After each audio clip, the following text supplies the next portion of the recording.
Gawin mo ang sentido ng Biblia o ikaw ay nasa sentido ng Biblia. Nung si Kristo ba ay gumawa ng mga tanda at kababalagan, ini-advertise ba sa telebisyon? No! Ang sabi ni Kristo sa pinadilat ng bulak, huwag niyo sasabihin ako nagpadilat sa mata ko.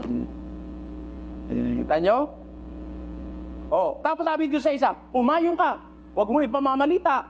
Umayo ka at huwag ka na magkasala. Ang ginawa naman ito, sinuwain naman ng isa, pinamalita. Kaya lang nabalita, ang namalita, yung sinabihan ni Kristo huwag ipamamalita.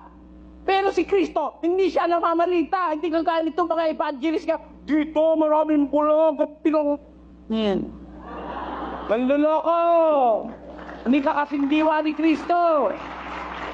Oh, hindi ka kadiwa ni Kristo. Si Kristo ayaw itanyag. Ikaw naman tinatanyag mo sa ating sarili mo. Yan ang katuparan ng sinabi ni Kristo. Maraming bula ang propetang lilitaw.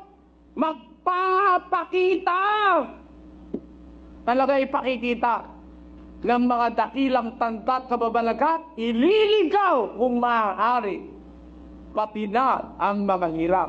Tipong kayamanan, yung mga gawang kabutihan na ipinatatago niya, ayaw niyang ipakita mo sa iba. Kasi habang yun ay nakatago, nakarehistro yun sa ama, gagantihin ka ng ama pagdating ng paghuhukom.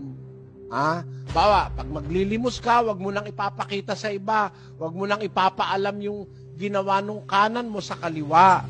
Ibig sabihin, wag kang magtatanyag ng kabutihang ginagawa mo, itago mo lang ng itago. Huwag kayong gagawa ng katwiran sa harap ng mga tao para mapuri kayo at makita. Mas mabuti yung gumagawa ka ng kabutihan, tinatago mo, kinukonsil mo. Ganon ang pag-iipon ng kayamanan sa langit. Gagawa ka ng gagawa ng kabutihan sa kapwa, pero huwag mong ipagsasabi, huwag mong ipamamalita, huwag kang gagawa ng, gaya ng iba, magdodonasyon, magpapakuha pa ng retrato sa dyaryo, lalagay pa sa telebisyon. Walang ganti yun.